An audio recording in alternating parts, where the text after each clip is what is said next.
तर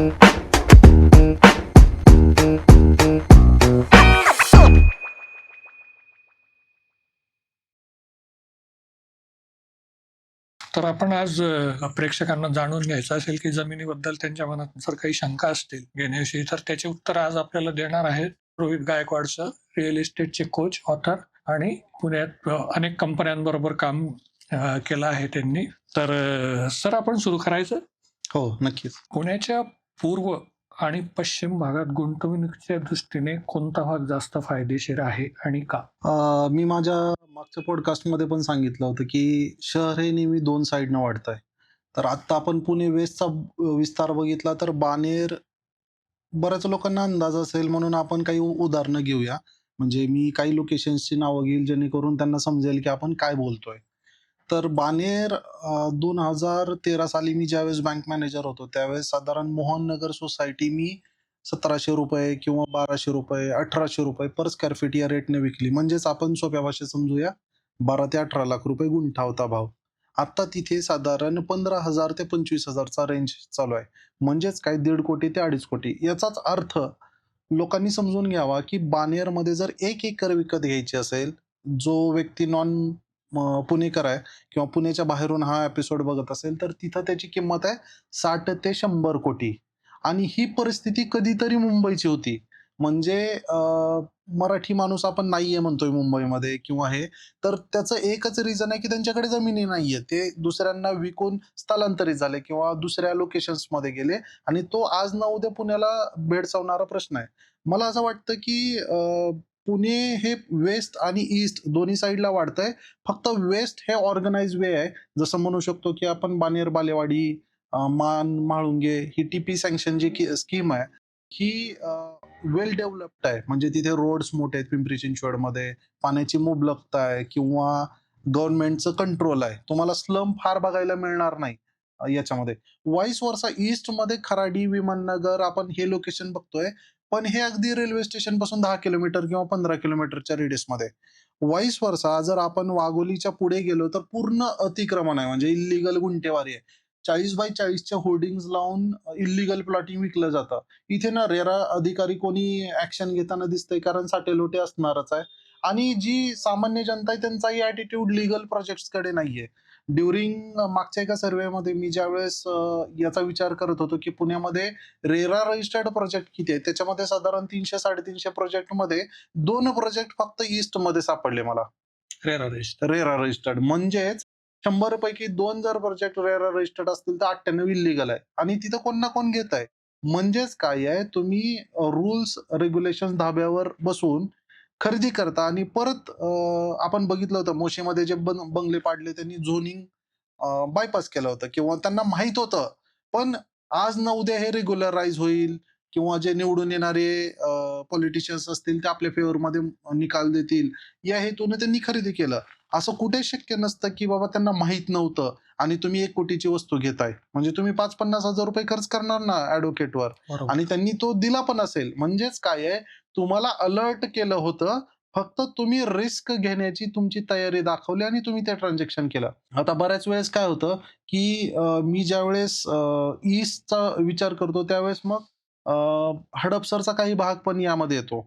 आता बघता-बघता हडपसरची जी हद्द आहे किंवा थेऊरपर्यंत लोकांचं राहणीमान गेलेलं आहे. पण त्या भागामध्ये तसा मोठा बिल्डर किंवा मोठे डेव्हलपमेंट झालेलं नाही.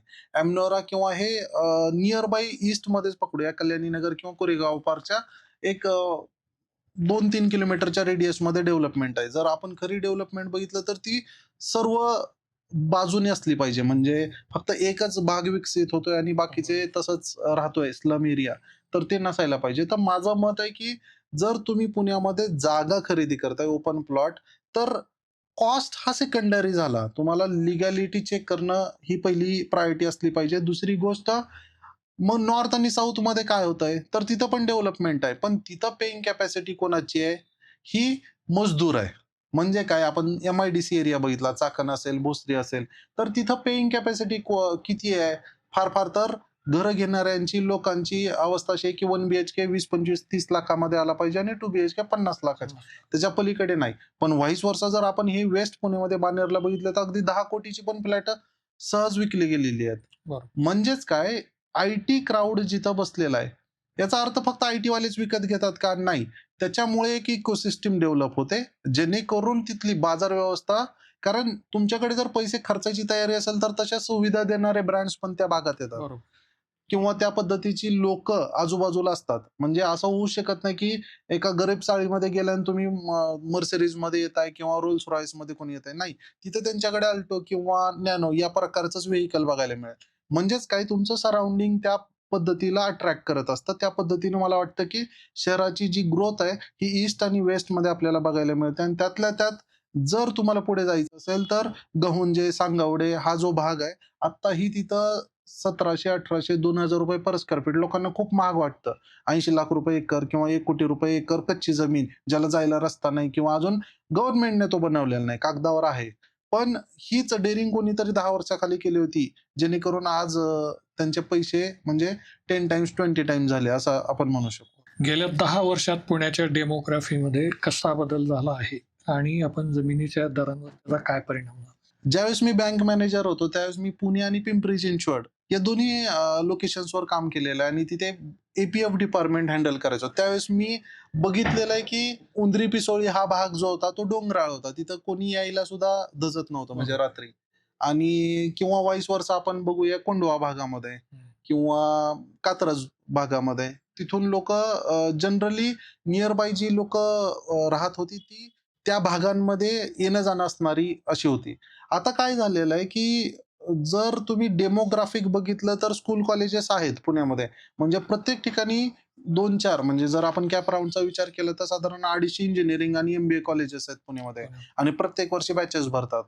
जर आपण सिटी सेंट्रल एरिया बघितलं तर एम-पी-एस-सी, यू-पी-एस-सीसाठी येणारी क्राउड दरवर्षी वाढ- लाखोच्या संख्येनं आहे. तिथं फ्लॅट अवेलेबल होत नाहीत. म्हणजेच काय आहे, की बाहेरचा जो ओढ ओढा आहे, तो येतोय. पण जो एक्झिस्टिंग आला होता तो सोडून जात नाहीये. बरोबर.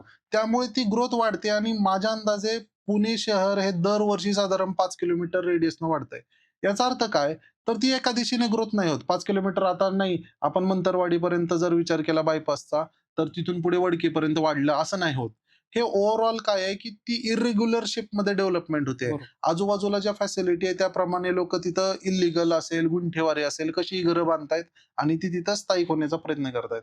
माझं क्वेश्चन आहे लोकांना, जी लोकं आहे ना महागाई किंवा याच्यावर दोष देतात. आता मी सिंपल एक सांगतो, म्हणजे माझं स्ट्रेट फॉरवर्ड मत आहे. तुमचं कमेंटमध्ये सांगा. जी चूक आहे ना, ती चूकच आहे. म्हणजे फॉर एक्झाम्पल तुमच्याकडे पैसे नाही म्हणून तुम्ही इल्लीगल बांधणार आणि परत अपेक्षा करणार, की तुम्हाला लीगलाइज करून दिलं पाहिजे आणि तुम्ही फार मोठा टॅक्स भरताय. असं होऊ शकत नाही. म्हणजेच काय आहे, एक तर तुम्ही म्हणजे फॉर एक्झाम्पल एक एक्झाम्पल सोपं करून सांगतो अजून. एखादा व्यक्ती असेल जो नवीन एम-बी-ए केल्यानंतर एक 15,000-20,000 रुपयाच्या जॉबवर लागला. आता तो काय करतो, रेंटवर राहतो. त्याचं भाडं ₹10,000 भरतो बरोबर. वगैरे. म्हणजे हे काय आहे, की तो आत्ता या परिस्थितीला 50 लाखाची 1 कोटीची फ्लॅट विकत घेऊ शकत नाही. बरोबर? बरोबर. जी रेग्युलर किंमत आहे. आता याचा अर्थ असा आहे का, की त्याने इल्लीगल जाऊन घर बांधावं? नाही. म्हणजेच काय आहे, तुमच्याकडे पैसे नाही म्हणून तुम्ही क्रिमिनल ॲक्टिव्हिटी किंवा चुकीची ॲक्टिव्हिटी करा. असं करणं हे अपेक्षित नाहीये आणि ते नियमांना धरून पण नाहीये. म्हणजे आता मी मागच्या कमेंटमध्ये बऱ्याच लोकांनी असं लिहिलं होतं, सरकारचा चमचा आहे किंवा हे आहे. सरकारचा चमचा किंवा हे असणं नाही. बीइंग अन कोच मला अवेअर करणं, लोकांना समजावणं हे माझं काम आहे ॲज अ काउन्सिलर आणि जर तुम्ही चुकीचं करत असाल तर मी त्याला चुकीचंच म्हणेल. म्हणजे बरेचसे डेव्हलपर किंवा हे मला रूल बायपास करण्यासाठी भेटायला येतात किंवा ज्यावेळेस मी लोकांना भेटायला जातो त्यांचा असं असतं की शॉर्टकट घेऊ आपण याच्यामध्ये आणि काय गरज आहे लोकांना सांगत बसायची किंवा एवढं एज्युकेट करायची.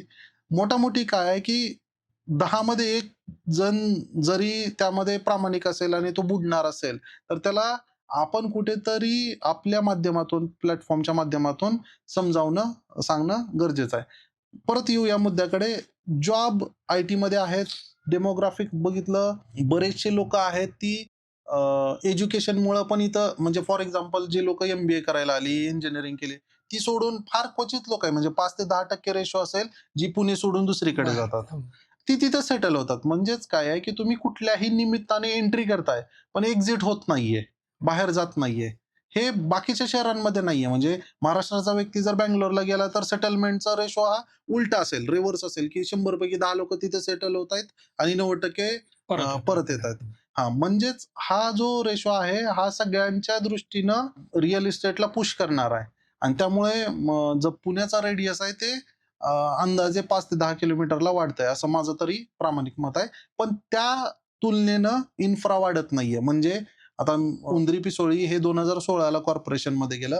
अजून एक थेंब पाण्याचं आलेलं नाही. पिण्याचं पाणी तिथे बिलकुल अवेलेबल नाही. येत नाही ते. टँकर लॉबी तिथलीच लोकल गावगुंड आहेत. त्याच्यामुळे पाण्याला येऊ देत नाहीत किंवा याच्यामध्ये कॉर्पोरेशनच्या अधिकाऱ्यांचे हात ओले केले जातात, जेणेकरून त्यांच्याकडे ताकद नाही असं नाहीये. म्हणजे जर कॉर्पोरेशनचा टॅक्स बघितला तर तो हजारो कोटींमध्ये असेल त्या भागातून बरोबर. पर्टिक्युलर, जी गावं 2016ला गेली होती. पण तिथं बेसिक फॅसिलिटी दिल्या जात नाही. जी कचरा कुंडीची गाडी येते त्याला पण सोसायट्यांनी हप्ते द्यावे लागतात. ही बरोबर. रियालिटी आहे. तर लोकांनी समजून घ्यावं, की कॉर्पोरेशनमध्ये गेलं किंवा बरेच लोकांचं आर झोन बद्दल एक मत आहे. आर झोन म्हणजे चला मला बांधायला परवानगी नाही. असं नाहीये. झोन काय दाखवतो आपण पुढे बोलूया.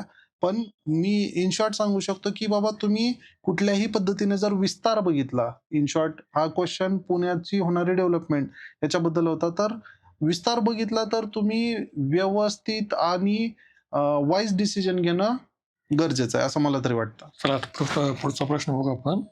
वाघोली, शिरूर आणि नगर रोड पट्ट्यात जमिनीचे दर सध्या काय चालू आहेत आणि काय संधी असणार आहेत त्याचं भविष्य?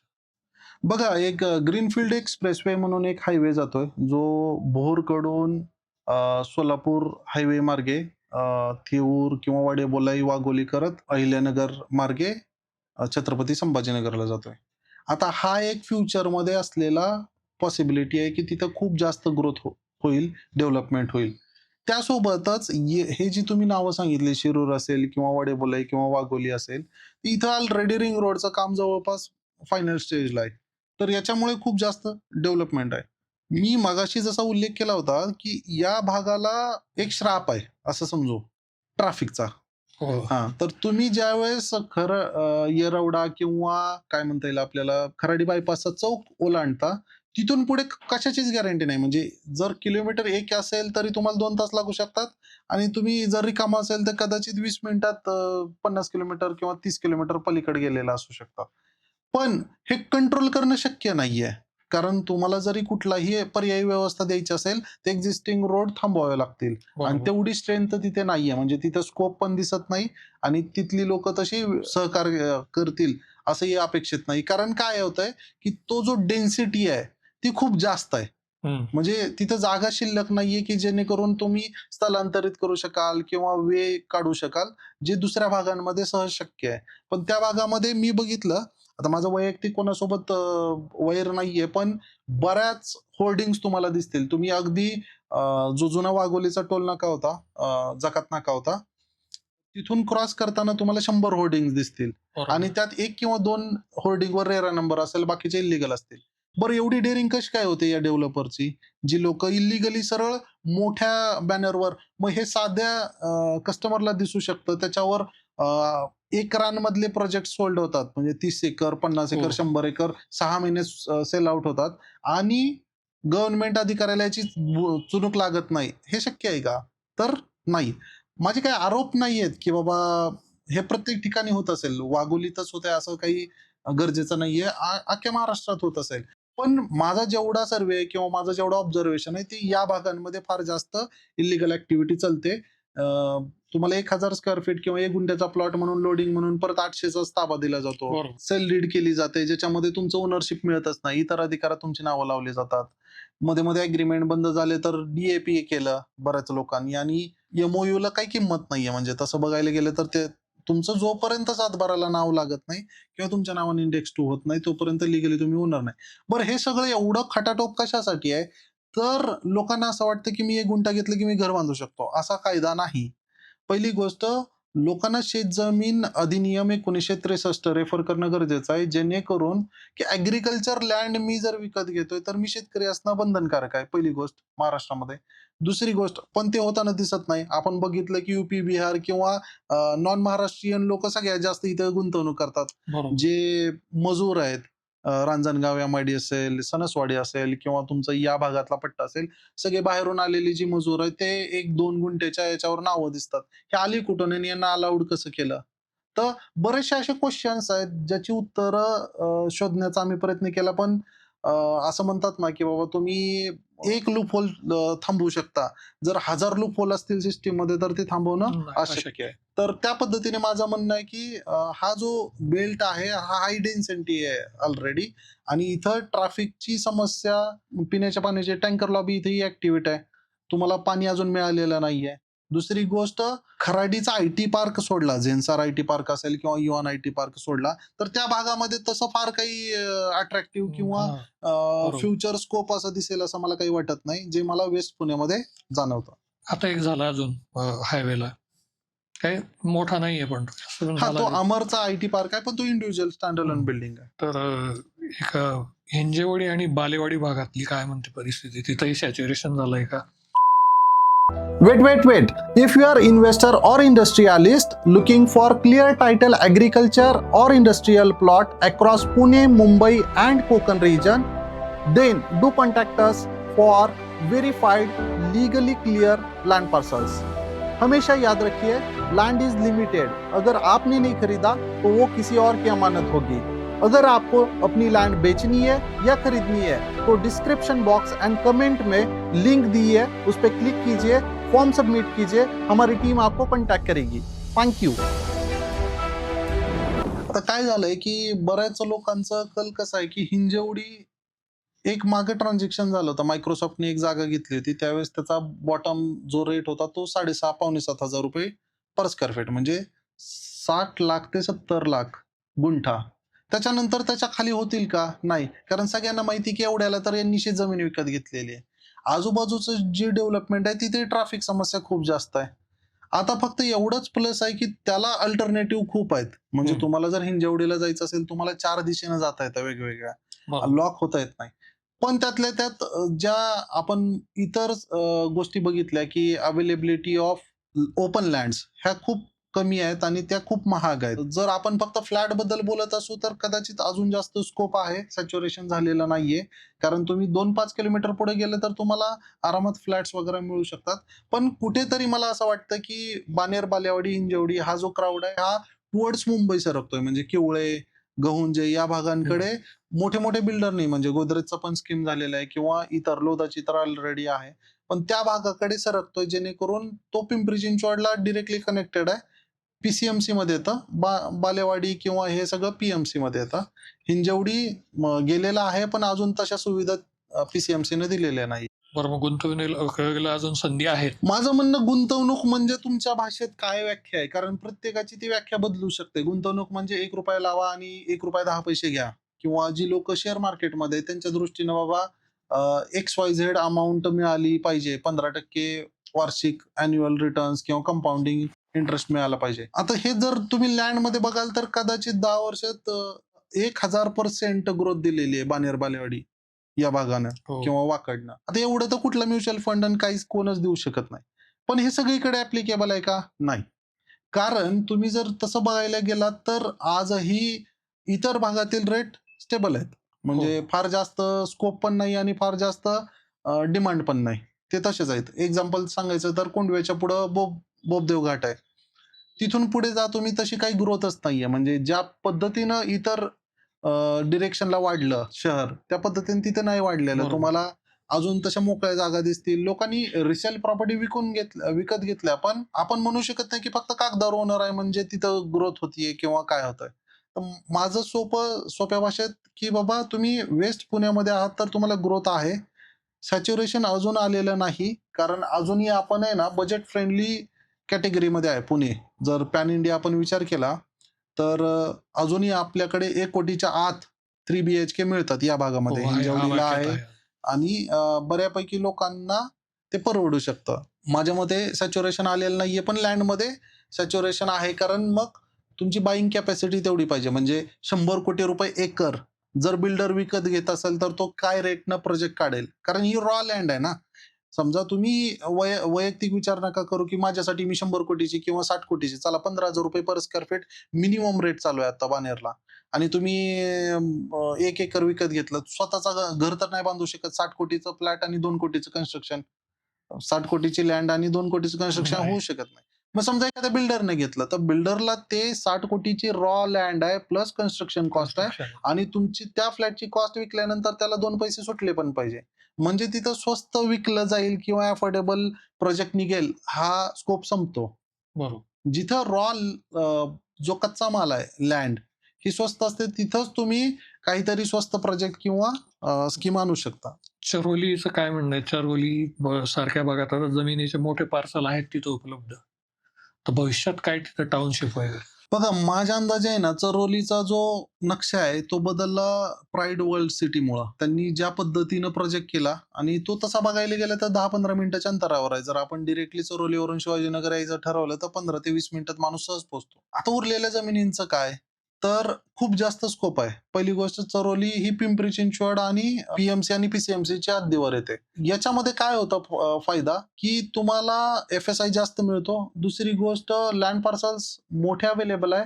पाण्याची मुबलकता आहे आणि मागे न्यूजला आलं होतं, की आयटी पार्क पण तिथे येत आहे. कन्सिडरिंग फ्युचर, जर तुम्ही अफोर्डेबल सेगमेंटमध्ये बघत असाल आणि शिवाजीनगर कन्सिडर करतोय आपण सिटीचं सेंटर, तर हे 20-25 मिनिटामध्ये सहज पोहोचू शकाल. मोठे रस्ते आत्ता पण एक्झिस्ट करतात चरोलीमध्ये, जे की दुसरीकडे शक्य नाहीये. हं. तर माझ्या मते तुम्ही तिथे पैसे लावू शकता. प्लॉट बघा, आता मी 3-4 प्रोजेक्टची नावं जाणून बुजून घेत नाहीये ऑन कॅमेरा, कारण आपण प्रमोशन केलं असं होईल. पण तिथं आता सध्या जर प्लॉटचे रेट बघितले तर हा 35 लाख रुपये गुंठ्यापासून 60 लाख गुंठ्यापर्यंत कलेक्टर याने रेरा रजिस्टर्ड प्रोजेक्टचे चालू आहे. इल्लीगल म्हणण्यापेक्षा कच्च्या जमिनी, ॲग्रीकल्चर लँड जर तुम्ही तशा बघितल्या तर साधारण 25 लाखापासून 40 लाखापर्यंत रेट चालू आहे. म्हणजे हेही आटोक्यातलं नाहीये आता. म्हणजे ऑलरेडी तुमची एंट्री खूप लेट झालेली आहे, जर तुम्ही आता तिथं काय विचार करता. बरं, हा पॉडकास्ट किंवा हा जो व्हिडिओ बघतोय तो ऑडियन्स जर विचार करत असेल, "अरे मला 10 लाखात, 15 लाखात काय मिळेल का?" तर सरळ सोपं आहे. तुम्ही काही घेऊ नका.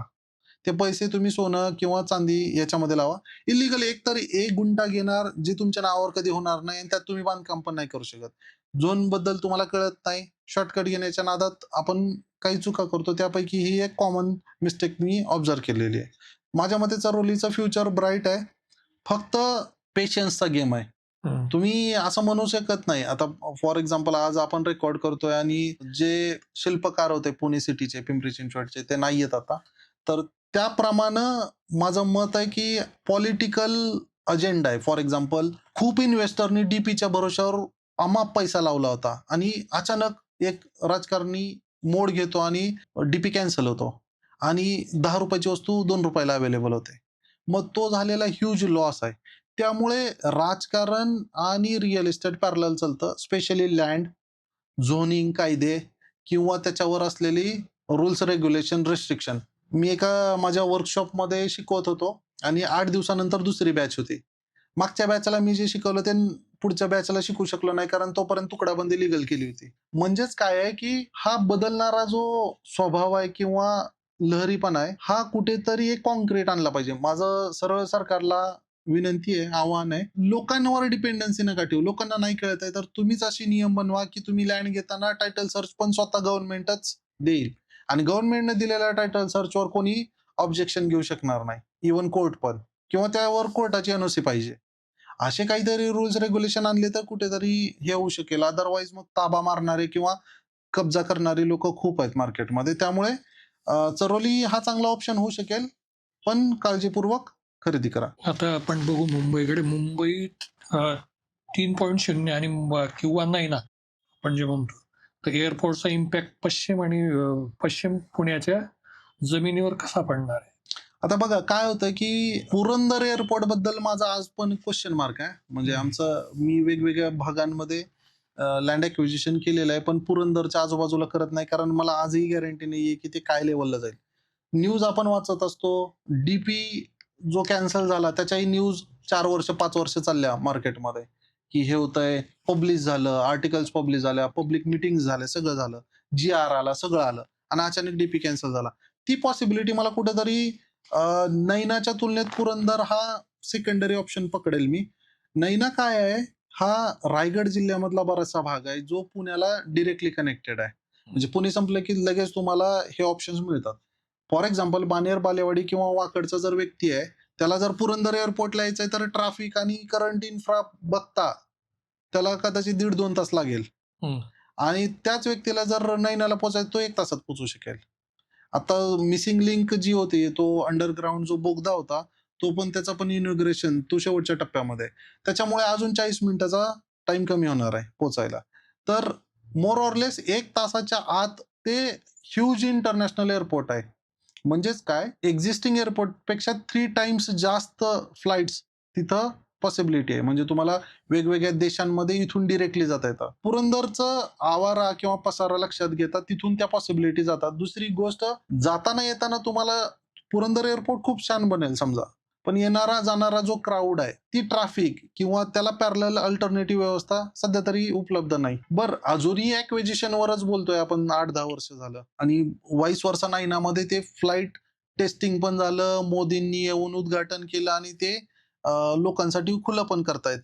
पुष्पकनगर वगैरे या एरियामध्ये लोकांनी अपार्टमेंटच्या मजलेच्या मजले चढवले. अजून इथं आपण लँडच घेतोय, अजून 7-12 कव्हर व्हायचा, मग एनओसी येणार, मग एन्व्हायरमेंटलचा रोल येणार, मग ते 8-10 वर्ष चालणार. म्हणजे होणारच नाही असं माझं मत नाहीये. ती सरकारची बाजू आहे. ती आपल्या ताब्यात नाही किंवा आपण कंट्रोल नाही करू शकत त्याला.